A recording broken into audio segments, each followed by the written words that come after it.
Hi guys, AzureAce here, welcome back to another Dragon Ball Super episode discussion, where today we will be talking about episode 83 of Dragon Ball Super. And I'm starting to feel a bit better, as you might be able to hear. I'm not sure how it sounds, but I'm starting to feel a little bit better, so hopefully I'll be able to make a lot better content for you guys now that I'm starting to feel a bit more like myself. So last week we saw a bit of kind of in-between stuff between the end of the Zen exhibition match and the start of the Tournament of Power. We got a couple of things. There was a couple of very important things. There was they're just talking about who they're going to bring into the tournament. 17 got mentioned for the first time, as well as the birth of Bra. Of course, Bra or Bula, depends what you want to call it. I don't really care what people call it now, but the official name is Bra. So Bra was finally born, and we can, well, I guess from this tournament go on to the end of Z now if they want to, but Bra was born, and that was really the big massive thing of the episode. So with that being said, let's get into episode 84. I know I said 83 earlier on, I just completely realised that this is episode 84 I'm talking about, but let's get into episode 84 of Dragon Ball Super. Scoutman Son Goku Kuririn to 18号を誘う。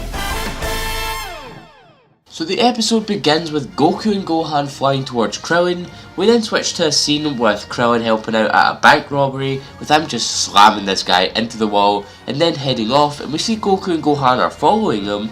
We then get a couple of shots of Krillin helping around the city. He's, just doing the kind of stereotypical things, getting a cat out the tree, helping an old lady, helping with school kids crossing the street, just things like that, kind of stereotypical sort of hero-like things to do. He then helps apprehend a criminal, with Gohan and Goku appearing, asking if he has some time to, talk with them. We then switch to Krillin's house with Krillin, Goku, Gohan, 18 and Marin, and they're discussing the Tournament of Power, going over the rules and such. Krillin says he doesn't know if he wants to do it, but 18 urges him to, or all the training equipment that he's been using will go to waste, so of course Krillin agrees to join the Universe 7 team to make it 4 members. Goku asks 18 if she wants to also join, but she says she can't due to, having to look after Marin.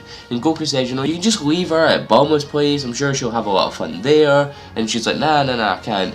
Goku and Gohan agree that it's probably still not a good idea to tell them about the kind of universe survival thing, and that the universes will be destroyed if the universe team loses. So Goku ends up making a lie that he's probably going to regret in the later half of this tournament, or rather at the end of this tournament. He says to 18, the winner will receive 10 million Zeni for winning the tournament.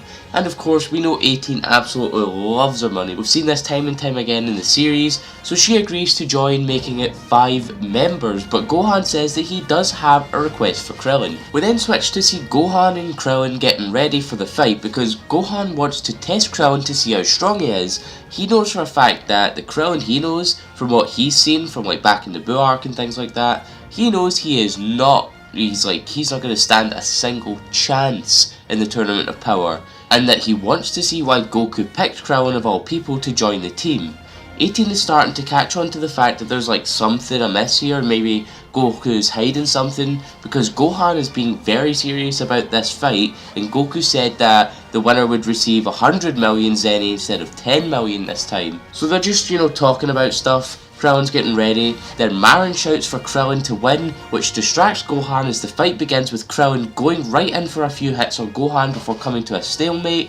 Gohan then rocks him and smashes him into a huge rock, going after Krillin, who then goes up to the sun and unleashes his new, very disappointing technique in my opinion, and that he's using a powered up version of the Taioken, otherwise known as the Solar Flare, on Gohan. We get that funny little glasses thing with 18 giving Goku glasses.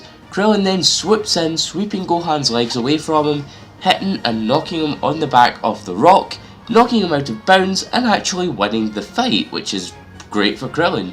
And Krillin says his new technique is called the Taioken times 100. Really disappointed about that, but I'm going to talk about it more in the overall thoughts. We then see Goku getting visibly more excited as we go to a commercial break. We come back from the break with Gohan accepting his defeat to Krillin, and Krillin says they'll both have to get better together. Then Goku says they're going to change places, because Goku also wants a crack at Krillin. The scene then switches to a cityscape with Goku and Krillin being on what I can only assume to be the Dragon World equivalent to Trump Tower, here with Satan's face on it. They're sizing each other up, and 18 is telling Krillin, you know, back out, you've just fought Gohan, you must be really tired, you can't fight this fight, especially since it's Goku. But Krillin's fine with it, and he says, you know, leave me alone, I'm just going to fight this anyway. 18 is really against this, but we get this really amazing new Sumitomo track start playing, and we get this absolutely fantastic and nostalgic redrawn cut from just before the Goku and Krillin fight in the 22nd Tenkaichi Budokai back in the original Dragon Ball, with the iconic fist bump as they both bump fists in the present day as it starts raining and they get ready for their fight. The fight begins with Krillin firing off a bunch of Destructo discs at Goku, with him dodging them all before going to do a solar flare, but he dupes Goku out and starts firing a barrage of ki blasts at him. Krillin then brings the discs back around at Goku, with one of them grazing his cheek, kind of like how it did to Nappa back in the day, with this really awesome cut of Goku firing off a bunch of ki blasts at all of the Destructo discs, destroying them. And then Krillin goes for a big ki blast at Goku, who manages to deflect it by going Super Saiyan. However, when he does that, Krillin's completely gone. Goku then senses out Krillin and where he's hiding and fires a ki blast at him, forcing him into a corner. Then out of nowhere, Krillin smiles and the ground beneath Goku gives way in the shape of a circular hole. Krillin had actually fired one extra disc which sliced the ground, which is a very smart move from him there. Definitely has the mental smarts to be in this tournament team. Krillin then jumps back in and Goku drops to his base. Then here we go. Goku starts powering up and boom, Super Saiyan Blue. Then we get this awesome, amazing thing. The two start charging up and they're both charging up the same thing.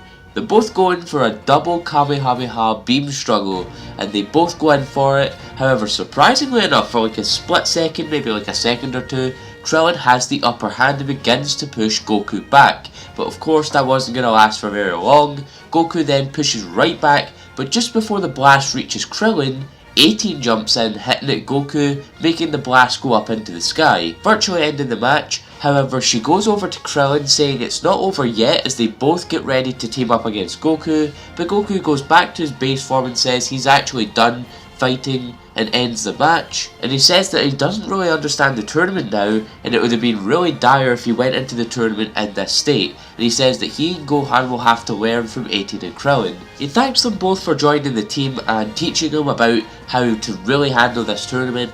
He then remembers he had a question for 18 and he asks 18 where 17 might be. And she says that she got off the phone with him at some point and that he's working at a wildlife reserve but doesn't really know where it is. Krillin mentions that none other than the god of Earth, Dende, might actually know where 17 is since he watches over the Earth, which is a really good point by Krillin. He's shown a lot of mental smarts in this episode. We then get multiple shots of the arena being built again, with shots in between of 17 looking badass as hell and overlooking like a forest as the episode ends there. But now with the episode out of the way, it's time to get into the overall thoughts of this episode. All in all, fantastic episode, solid episode, another solid episode coming out of this arc. I don't know what it is, this arc's just been so good lately, I mean lately, but I mean the start's so good. That's actually something that Dimsy's Domain mentioned in our collab that I did yesterday. You guys should definitely go and check out that video. Me, Dimsy's Domain and Kyle Shinkurt, all three of us did a collab on the nostalgic elements of Dragon Ball Super and you know how they are, you know, are they good, are they bad, and just the nostalgic things like that in Super. It's a really good collab. We did a lot of good discussion, there's a lot of good points brought up. You guys should definitely go catch that. Link is in the description below as always for the previous video that I did. But he also mentioned that Toei, or whoever is writing this story at Toei, or I don't know if it's just Toriyama sending off notes and Toei and Toyotaro are adapting it. That's what I think it is. But whoever's writing it, they're doing a really good job with the starts of these arcs. Like, they start these arcs really well. Like, the start of the Future Trunks arc was fantastic. It was one of the best things I've ever seen come out of Dragon Ball, to be honest. And then, like, coming to the end of the arc, they really dropped the ball with it.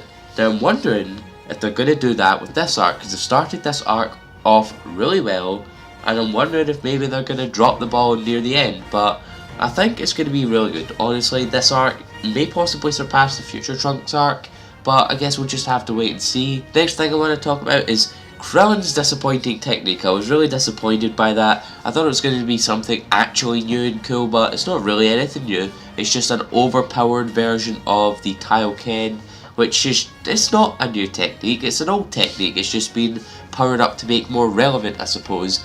And actually, now that I think about it, the Taiyoken times 100, I believe it's Gohan said that he couldn't sense Krillin's ki, which means he can't see him nor can he sense his ki.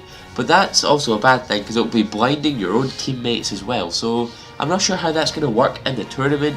Well, I guess we'll just have to wait and see. But that's really all there is to say. Other than that, this episode really just grounds the point that strategy is going to be vital in this upcoming tournament.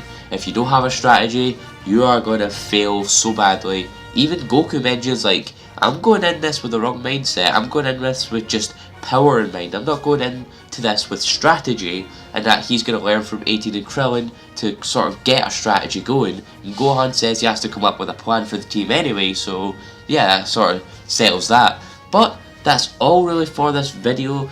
If you guys like this video, please leave a like and a comment in the comment section below. Do you guys like this episode? Do you think the consistency of this arc is going to stay until the end? Share this amongst your friends. I've been AzureAce, and thanks for coming to the video.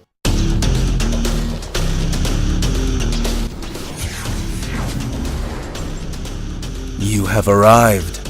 I'm here to tell you that if you don't subscribe to AzureAce for Dragon Ball, Kingdom Hearts, and Pokemon TCG content, you will wander forever in the darkness of your heart.